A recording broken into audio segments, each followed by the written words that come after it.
Thank you, Director Young. We will now begin the question and answer session. I'll start yielding myself 5 minutes. I'm not trying to trap you. I'm not trying to stump you, but I'm going to go straight to the numbers here. This is the president's budget, and I'd like to walk through some of the figures that are in here. I'm not suggesting you've memorized this, but in summary, table number 1, what is the 10-year average of spending as a share of the economy? Mr. Chairman, in next year, so the 2024 budget, our outlays are projected to be $6.9 trillion, about 25% of GDP. Okay, thank you. So you've answered correctly, and I appreciate the transparency. That almost 25% of GDP in spending over the 10 years is the highest sustained level in America's history. Now, if you look at OMB's historic table 1.3, the summary of receipts, outlays, and surpluses or deficits, the federal government spends in every year as a share of GDP more than any year dating back to the invasion of Normandy, pre-COVID. It's not a year where in every year of the budget, we're not spending more as a percentage of GDP than any and every year pre-COVID all the way back to World War II. Do you know that to be true and believe that to be correct? Mr. Chairman, I haven't seen that analysis, but I will take your analysis and for fact, and happy to look at it after the hearing. Thank you.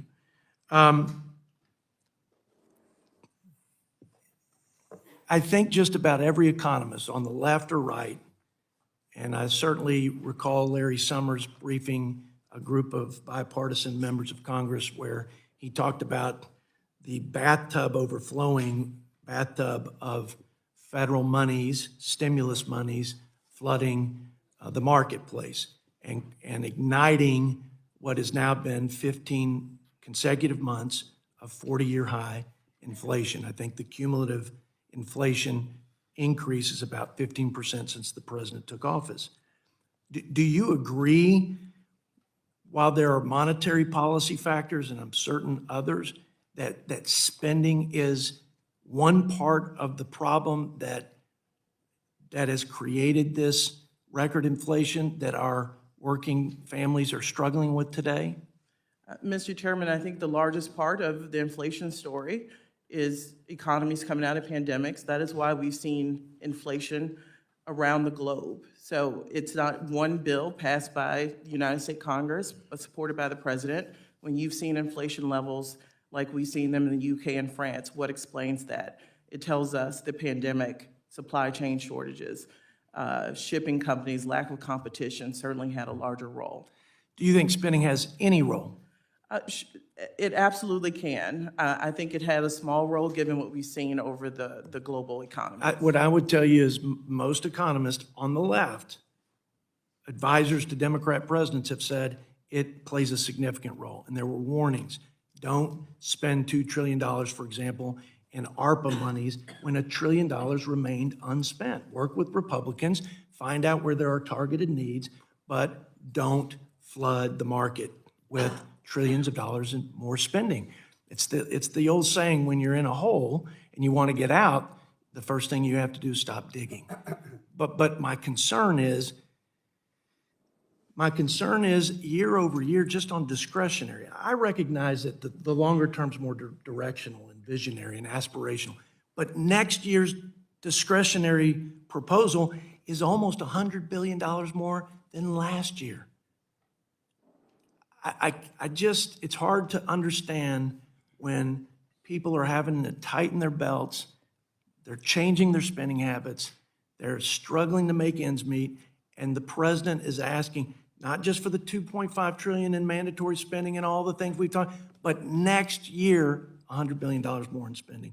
Let me get to my last point, and I'll yield to my colleague. I'm from a border state. We are struggling and suffering with lawlessness and chaos like we have never seen. And everybody's overwhelmed. Border Patrol's overwhelmed. Hospitals are overwhelmed. Schools are overwhelmed. And the whole country is struggling with the flood of crime, gangs, and especially the drugs. Over 100,000 Americans have died last year, and it seems to only be getting worse. The president, with all due respect, and his Secretary of Homeland Security says, the border's secure. My people in Texas, and I'm certain because of the effects, the pervasive effects of the open border on all states, I suspect people across the country find that not just hard to believe, but insulting to say the border is secure. Maybe embracing open border policies and just accepting that as the policy and saying that's what I believe is the best for the country, that's different. But saying it's secure is insulting. But the budget, when you think about safety and security being the first and most important priority of the government, providing a common defense, you mentioned the investment in the military. The president's budget cuts Homeland Security by $600 million. So here we are in this unprecedented border crisis. I can report from my state, direct impact in my communities, in my district. And the president says we need 2,400 new EPA employees, 20% increase in EPA, but $600 million less for Homeland Security.